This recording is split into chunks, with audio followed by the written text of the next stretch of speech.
नमस्कार, आप देख रहे हैं न्यूज वन इंडिया। मैं हूं आपके साथ राजेश कुमार। खबरें देवभूमि की। खबर देहरादून से है, जहां मुख्यमंत्री पुष्कर सिंह धामी ने बड़ी सौगात दी है और प्रदेश की विभिन्न स्वास्थ्य योजनाओं का उन्होंने शिलान्यास किया। आज 3 क्रिटिकल केयर ब्लॉक का शिलान्यास किया गया। सीएम धामी और स्वास्थ्य मंत्री धन सिंह रावत ने इसका शिलान्यास किया और ऑनलाइन जुड़े केंद्रीय मंत्री मनसुख मंडाविया। हल्द्वानी और रुद्रप्रयाग में भी तैयार होंगे मेडिकल कॉलेज। देहरादून में प्रदेश की विभिन्न स्वास्थ्य योजनाओं का शिलान्यास कार्यक्रम है। और बता दें कि सीएम धामी और स्वास्थ्य मंत्री धन सिंह रावत ने स्वास्थ्य योजनाओं का शुभारंभ यहां पे किया और वहीं केंद्रीय मंत्री मनसुख मंडाविया ऑनलाइन इस कार्यक्रम में जुड़े। हल्द्वानी और रुद्रप्रयाग नगर में भी मेडिकल कॉलेज तैयार होंगे।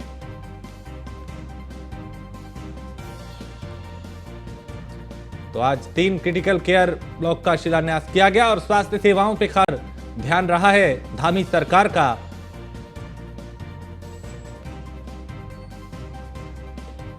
हमारी आज कई सारी बड़ी योजनाओं का आज इस वर्चुअल माध्यम से शिलान्यास यहाँ पर किया जा रहा है, जिसके अंतर्गत अभी आप सब लोगों ने देखा दून कॉलेज में 124 करोड़ की लागत से नए ब्लॉक का निर्माण होगा, जिसमें धन सिंह जी ने बताया कि पिछले दिनों हम लोगों ने कहा था इसमें पार्किंग इत्यादि चूंकि जो समस्या रहती है वो पार्किंग भी उसमें बनेगी। इसी प्रकार से रुद्रप्रयाग में लगभग 20 करोड़ की लागत से क्रिटिकल केयर ब्लॉक का निर्माण होगा।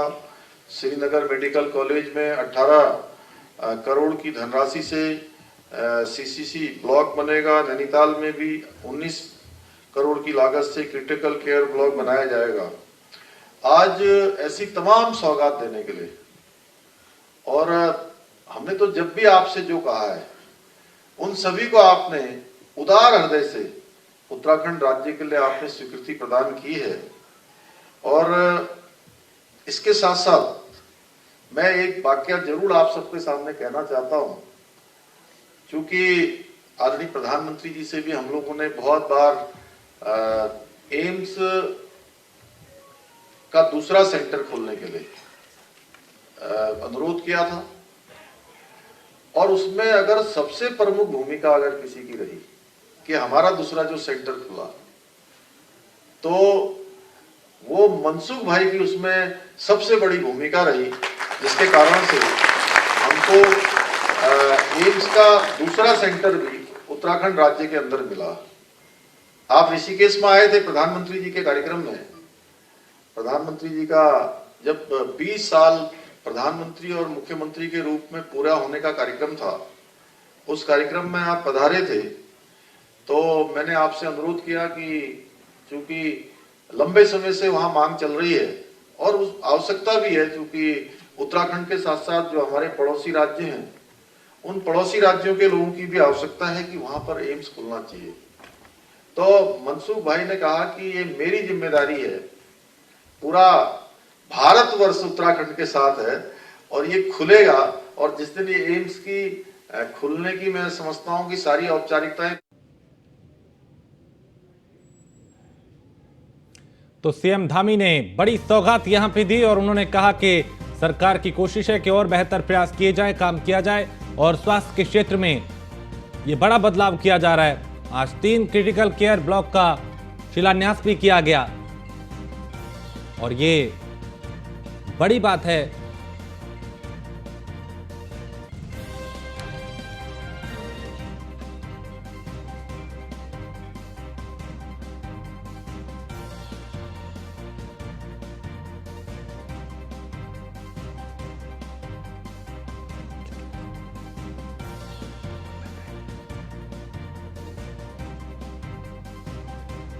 सीएम धामी और स्वास्थ्य मंत्री धन सिंह रावत ने शिलान्यास किया। सुदीप जैन हमारे विशेष संवाददाता इस खबर पे ज्यादा जानकारी के साथ। सुदीप, स्वास्थ्य के क्षेत्र में धामी सरकार ने कई काम किए हैं, आज एक और बड़ी सौगात दी गई। जी बिल्कुल, देखिए जो केंद्रीय स्वास्थ्य मंत्री मनसुख मांडविया ये कल 2 दिवसीय दौरे पर उत्तराखंड आए थे। ये चीन की सीमा पर सटे चमोली जिले के मलारी गांव में कल इनका विश्राम प्रस्तावित था। आज उन्हें भी इस कार्यक्रम में उपस्थित होना था, परंतु उत्तराखंड में मौसम बहुत खराब है, लगातार बारिश हो रही है और पहाड़ों में विजिबिलिटी बहुत कम है, लिहाजा वो जोशीमठ आए और जोशीमठ से वो ऑनलाइन जुड़े हैं इस कार्यक्रम में। मुख्यमंत्री ने अपनी प्रतिबद्धता स्वास्थ्य के प्रति जताई है मुख्यमंत्री ने कहा है कि रामनगर में अभी जो G20 समिट हुआ उसमें एक और विषय जोड़ा गया, वन हेल्थ का। वन अर्थ और वन हेल्थ का पीछे का आशय यही है कि सब स्वस्थ रहें, निरोग रहें। मुख्यमंत्री ने अपने 4 मूल मंत्र भी दिए हैं जो स्वास्थ्य को लेकर वो चाहते हैं। सस्ती और बेहतर स्वास्थ्य सुविधाएं उपलब्ध कराना, स्वास्थ्य के इंफ्रास्ट्रक्चर को और मजबूत करना, स्वास्थ्य इंफ्रास्ट्रक्चर और योजनाओं की जानकारी लोगों तक पहुंचाना और लगातार मॉनिटरिंग, यानी जो काम हम कर रहे हैं, जो योजना हम लाए उसकी मॉनिटरिंग भी निरंतर हो। मसलन उस योजना का लाभ आमुक व्यक्ति को मिल भी पा रहा है या नहीं, और यदि मिल पा रहा है तो उसे क्या दिक्कतें आ रही हैं। अभी ये कार्यक्रम जारी है और केंद्रीय मंत्री मनसुख मांडविया का संबोधन हो रहा है। वो जोशीमठ से ऑनलाइन बोल रहे हैं और भारत सरकार किस प्रकार से उत्तराखंड की हर प्रकार से मदद के लिए तैयार है इसकी जानकारी दे रहे हैं। मनसुख मांडविया का है ये प्रयास है कि उत्तराखंड के एक प्रदेश में 2 एम्स खुलने जा रहे हैं। मुख्यमंत्री ने मंच से इस बात की जानकारी दी कि ऋषिकेश में जब मनसुख मांडविया से उनकी मुलाकात हुई तब उन्होंने अनुरोध किया और मनसुख मांडविया दिल्ली पहुंचे। सारी सरकारी कामकाज को जब पूरा कर लिया तो फ़ोन पर अवगत कराया कि आपकी मांग हमने मान ली है। इस कार्यक्रम में कुछ बड़े ऐलान भी हुए हैं। स्वास्थ्य मंत्री धन सिंह रावत का कहना है कि निश्चय योजना एक राज्य सरकार लेकर आ रही है। इसके लिए एक बड़ा आयोजन होगा और इस योजना में जब इसका उद्घाटन सत्र होगा तो प्रधानमंत्री नरेंद्र मोदी को वो आमंत्रित करेंगे। इसके साथ ही देश भर के स्वास्थ्य मंत्रियों और एम्स के जो संचालक हैं, जो डायरेक्टर लेवल के अफसर हैं, उनका भी 2 दिवसीय एक बड़ा कार्यक्रम चाहते हैं ताकि उत्तराखंड में जो स्वास्थ्य के क्षेत्र में जो बड़े काम हुए और क्या कुछ बेहतर हो सकता है, इसको लेकर भी एम्स प्रमुखों और स्वास्थ्य मंत्रियों के साथ देश भर के वो चर्चा करेंगे। तो एक बड़ा कार्यक्रम है जिसका अभी संबोधन सत्र चल रहा है। मुख्यमंत्री ने रिमोट दबाकर जो योजनाएं हमने बताई उसका शिलान्यास कर दिया है। यानी सुदीप, जिस बात का जिक्र धामी करते रहे हैं कि डबल इंजन की सरकार में बेहतर तालमेल है, उसका फायदा लोगों को मिल रहा है, उसका उदाहरण यहाँ पे देखा गया कि केंद्र और राज्य कैसे मिलकर प्रदेश में विकास कर रहे हैं, काम कर रहे हैं। जी बिल्कुल, ये बात सही है कि मुख्यमंत्री पुष्कर सिंह धामी का जो दिल्ली दौरा हम देखते हैं या जो प्रस्ताव राज्य सरकार केंद्र को भेजती है उसके अप्रूवल होते हैं, उसके हालिया दिनों में कई बड़े परिणाम भी हमें दिखे। जैसे जमरानी बांध परियोजना को प्रधानमंत्री की कृषि सिंचाई योजना में लिया गया। 100 करोड़ रुपए से अधिक समाज कल्याण के CSR के तहत आने वाली धनराशि को जारी किया गया। 4 धाम यात्रा के लिए 500 करोड़ रुपए अलॉट किए जा चुके हैं और राज्य सरकार ने इस बार एम्स को 4 धाम यात्रा से जोड़ते हुए वहां की हेली इमरजेंसी सर्विसेज को भी उत्तराखंड को दिया है। और इसके अलावा भी जब मुख्यमंत्री पुष्कर सिंह धामी दिल्ली गए, वो योजनाएं उत्तराखंड के हित में लेकर आए हैं। इसी का एक बड़ा उदाहरण जो रानी बाग में HMT की भूमि है, वो बहुत बेशकीमती भूमि इसलिए भी है क्योंकि उस लोकेशन पर अब इतनी बड़ी भूमि उपलब्ध नहीं है। करीब 40 एकड़ की ये लैंड है जो मुख्यमंत्री पुष्कर सिंह धामी, चूंकि HMT बंद हो चुका था तो राज्य के हित में ट्रांसफर करा के लाए हैं और ये भूमि राज्य के उद्योग विभाग को मिल चुकी है। अब इसका मास्टर प्लान तैयार किया जा रहा है। ठीक है सुदीप, आप मेरे साथ बने रहिए, कुछ और खबरों पे भी आपसे जानकारी लेंगे। फिलहाल शुक्रिया इस तमाम जानकारी के लिए। तो आगे बढ़ते हैं, जहां उत्तराखंड में मौसम का मिजाज बदला है और आज से 2 अप्रैल तक बारिश की संभावना जताई गई है। मौसम विभाग ने ऑरेंज अलर्ट जारी किया है और बारिश ने यहां पे ठंड का एहसास एक बार फिर करा दिया है।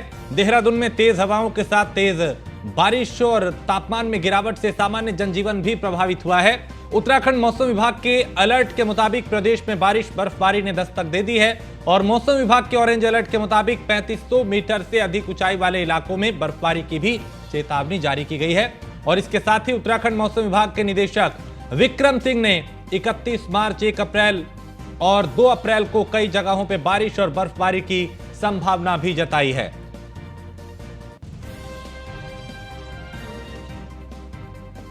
अप्रैल में जाएंगे तो वहां पे थोड़ी एक्टिविटी कम होगी, पर फिर भी अनेक जगहों तक में वो रेन थंडरस्टॉर्म एक्टिविटी रहने वाली है। इसके साथ ही जहां तक वार्निंग की बात है तो थंडरस्टॉर्म वार्निंग रखी गई है। येलो वार्निंग आपकी जो है 30 और 1 तारीख को रखी गई है, जिसमें कि आप देखेंगे कहीं कहीं जो बिजली का गिरने की घटना या फिर इसी तरह ओलावृष्टि जो है वो देखने को मिलेगी। जब आप 31 की बात करें तो उस दिन जो एक्टिविटी है थोड़ा ज़्यादा रहेंगी। तो 31 तारीख में आप ये कह सकते हैं कि जो है कुछ जगहों में जो रेन थंडरस्टॉर्म एक्टिविटी उसके साथ साथ जो है आपकी जो है कुछ जगहों में जो है जो हेल है, स्टॉर्म है या ओलावृष्टि है और इसी तरह जो बिजली कड़कने या बिजली गिरने की जो घटना है उसकी संभावनाएं ज़्यादा है। तो कुछ जगहों में उसको रखा गया है। 1 तारीख अप्रैल में जाएंगे तो तो उत्तराखंड में मौसम का मिजाज एक बार फिर बदला है।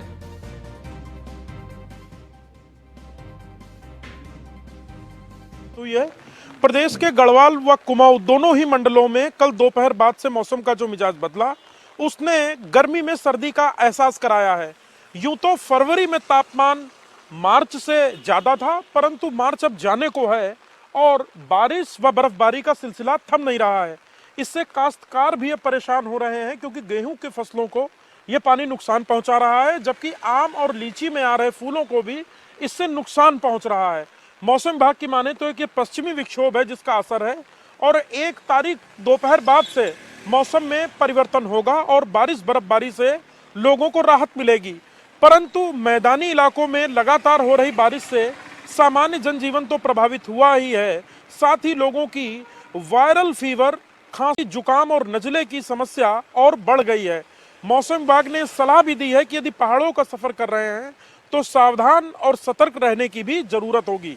कैमरा सहयोगी अंजीत के साथ सुदीप जैन, न्यूज 1 इंडिया, देहरादून। मौसम के बदले मिजाज का असर मलारी में भी फंसे केंद्रीय स्वास्थ्य मंत्री मनसुख मांडविया का आज का कार्यक्रम टला है उस वजह से, और सीएम आवास में आयोजित कार्यक्रम में ऑनलाइन जुड़े मनसुख मांडविया।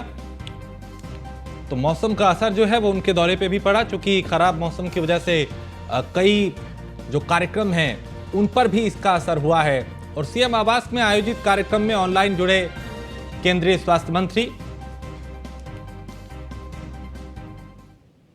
और कोटद्वार में देर शाम से हो रही बारिश से आम जनजीवन प्रभावित हुआ है। लोगों को गर्मी से जरूर राहत मिली, लेकिन कई तरह की परेशानियां भी हो रही हैं और बारिश के कारण किसानों की मेहनत पर भी पानी फिर गया। किसानों की जो फसल है उसको भी काफी नुकसान पहुंचा है। वहीं काश्तकार मुआवजा दिलाने की अब मांग कर रहे हैं।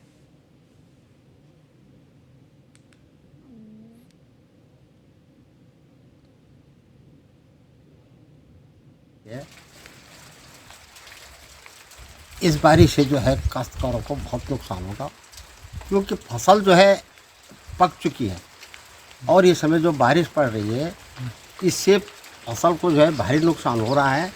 और अभी ये उम्मीद लग रही है अगर ये बारिश हो रही रहे तो फसल जो है बहुत नुकसान में जा सकता है काश्तकार, जिससे कि उसको जो है काफ़ी हानि होगी।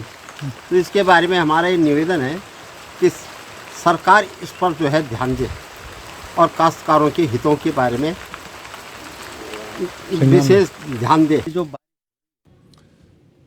तो इस बदले हुए मौसम ने जनजीवन तो प्रभावित किया ही, फसलों को भी प्रभावित किया है, नुकसान पहुंचाया है। इसके चलते काश्तकार जो किसान हैं वो काफी परेशान हैं, मुआवजे की मांग कर रहे हैं। और कई जगह इस बेमौसम बरसात ने फसलों को नुकसान पहुंचाया है। गर्मी से जरूर लोगों को राहत मिली, लेकिन किसानों की, काश्तकारों की जो परेशानी है वो जरूर यहां बढ़ गई। मसूरी में भी बारिश और ओलावृष्टि से तापमान में गिरावट दर्ज की गई, जिससे लोगों को ठंड से बचने के लिए गर्म कपड़ों का एक बार फिर सहारा लेना पड़ रहा है। बारिश और ओलावृष्टि से फसलों को भी नुकसान पहुंचा है और किसानों का कहना है कि इस समय फसल तैयार है और अगर ओलावृष्टि और बारिश इसी तरह होती रही तो उनको भारी नुकसान होगा।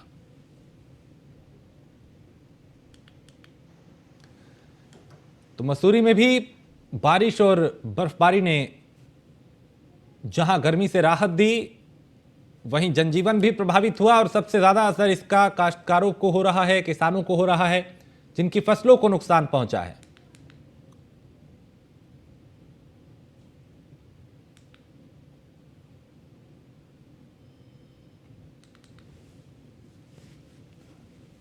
तो सरकार से मुआवजे की गुहार ये किसान, ये काश्तकार जो हैं वो लगा रहे हैं। सुदीप हमारे विशेष संवाददाता इस खबर पे ज्यादा जानकारी के साथ। सुदीप, इस बेमौसम बरसात ने जहां गर्मी से लोगों को राहत दी, वहां किसानों की, काश्तकारों की परेशानियों को भी बढ़ा दिया। जो फसलें हैं उनको काफी नुकसान हुआ है। जी बिल्कुल, ये बात सही है। और जो प्रदेश के मैदानी जिले हैं वहां पर खेती प्रभावित हुई है। जो राज्य सरकार ने निर्देश दिए हैं कि कृषि विभाग और उद्यान विभाग, कृषि विभाग फसलों के नुकसान का आकलन और उद्यान विभाग जो प्रदेश की फल पट्टियां हैं, जिसमें हरिद्वार है, रामनगर है और कोटद्वार के आसपास का इलाका है, जहां लीची, आम, आड़ू, नाशपाती आदि होते हैं, वहां की एक रिपोर्ट बनाकर तैयार करेंगे ताकि कुल नुकसान का आकलन किया जा सके और काश्तकारों को क्षतिपूर्ति दी जाए। देखिए, फरवरी गर्म था और मार्च अब जाने को है और तापमान कम है। तो ये जो मौसम का बदलता जो मिजाज है, ये G20 समिट में जब मीडिया को संबोधित कर रहे थे प्रधानमंत्री के सलाहकार, तो उन्होंने इस बात का जिक्र किया कि G20 के देशों के समक्ष ये विषय भी आया कि जो मौसम का बदलता स्वरूप है ये भी बीमारियों की वजह बन रहा है और इस पर भी आगे और रिसर्च किए जाने की जरूरत है। तो अप्रैल चूंकि आने को ही है, आज 31 तारीख है, ऐसी स्थिति में यानी कल अप्रैल का पहला दिन होगा और कल भी मौसम खराब है और 20 दिन बाद उत्तराखंड में चारधाम यात्रा शुरू होनी है।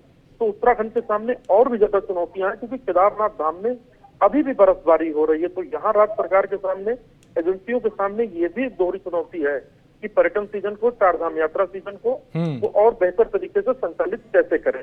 मौसम का ये बदला स्वरूप है कि केंद्रीय मंत्री देहरादून नहीं पहुंच सके, उन्हें जोशीमठ से अपना जो संबोधन है उसे एड्रेस करना पड़ रहा। चलिए, बहुत शुक्रिया सुदीप जानकारी के लिए। तो कई तरह से प्रभावित इस बारिश ने किया है किसानों को भी और आम लोगों को भी। अल्मोड़ा जिले के थामस में 1 अप्रैल को ओण दिवस मनाया जाएगा और स्याही देवी विकास मंच की संस्थापक और संयोजक गजेंद्र पाठक ने बताया कि इसका उद्देश्य वन अग्नि से जंगलों को बचा के खत्म होते जल स्रोत को बचाना है ताकि मानव अस्तित्व पे मंडरा रहे खतरे को कम किया जा सके। और मुख्यमंत्री पुष्कर सिंह धामी ने भी जंगलों को आग से बचाने के लिए शीतलाखेत मॉडल की सराहना वो कर चुके हैं। सीएम ने पिछले साल एक बैठक में अफसरों को शीतलाखेत मॉडल को अपनाने के निर्देश भी दिए थे।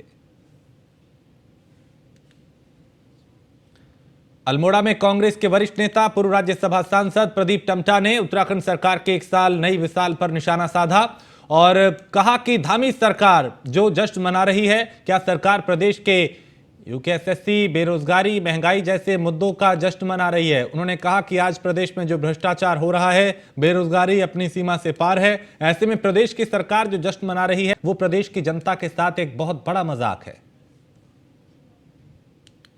उत्तराखंड के जंगल हर साल गर्मियों में सुलग रहे हैं, जल रहे हैं, पानी के स्रोत सूख रहे हैं, जैव विविधता नष्ट हो रही है, मानव वन्यजीव संघर्ष बढ़ रहा है और जंगलों में एक बार आग लग गई तो उसको रोकना बड़ा मुश्किल होता है। इसलिए हम लोग आग लगे ही ना इस बार का प्रयास कर रहे हैं। जैसा कि आप सभी जानते हैं कि खरीफ की फसलों की तैयारी के वक्त महिलाएं कांटों को सुखाकर जलाकर उसको नष्ट करती हैं। उस क्रम में कई बार वो आग निकटवर्ती पंचायत के सिविल के आरक्षित वन क्षेत्र में जाके वन पंचायत में जंगलों में आग लगाने का एक बड़ा कारण बन रही है। तो हमने पिछले वर्ष एक विचार दिया था कि ओण दिवस का विचार देके हमने ये कहा था कि 31 मार्च से पहले सारे ओण जलाने की, केड़ा जलाने की, आड़ा जलाने की प्रक्रिया पूरी कर ली जाए। और उत्तराखंड में तमाम केमिकल युक्त नशों का प्रचलन आए दिन बढ़ता जा रहा है और जिससे उत्तराखंड का युवा नशे का आदी होता जा रहा है। ये बहुत ही चिंताजनक है। बता दें कि स्टेट मेंटल हेल्थ अथॉरिटी के असिस्टेंट डायरेक्टर मयंक मंडोरा ने कहा कि स्टेट मेंटल हेल्थ अथॉरिटी के अंतर्गत हम तमाम स्कूलों और कॉलेज में एक अभियान चला रहे हैं ताकि बढ़ते नशे के प्रति लोगों को, युवाओं को जागरूक किया जा सके। में जैसे आपको विदित है, नशे की प्रवृत्ति बढ़ती जा रही है और हमारा उत्तराखंड राज्य, अगर आप भारत के परिप्रेक्ष्य में बात करेंगे तो सबसे ज़्यादा अल्कोहल का सेवन किया जा रहा है, यहाँ पे शराब का सेवन किया जा रहा है और आज के टाइम में तरह तरह की जो ड्रग्स हैं उसका सेवन भी बहुत सारे बच्चों द्वारा किया जा रहा है। स्वास्थ्य विभाग की तरफ से state mental health authority establish करी गई है। हमारा मुख्य कार्य ये है कि जितने भी नशा मुक्ति केंद्र हैं इनको रेगुलेट किया जाए। देखा यह गया है कि अक्सर लोग जब ठीक नहीं हो पा रहे हैं या अपनी नशे की लत नहीं छोड़ पा रहे हैं तो नशा मुक्ति केंद्रों में जाते हैं और कई तरह की अनियमितता चल रही थी। तो भारत सरकार के द्वारा मेंटल हेल्थ केयर 2017 पास किया गया था और उसके तहत ये स्टेट मेंटल हेल्थ अथॉरिटी बनी है। आज के टाइम में यदि किसी व्यक्ति को किसी भी तरह की हेल्प की जरूरत है, हमारे को अप्रोच कर सकता है। और इसी के साथ इस बुलेटिन में फिलहाल इतना ही। आप बने रहिए न्यूज़ वन इंडिया के साथ।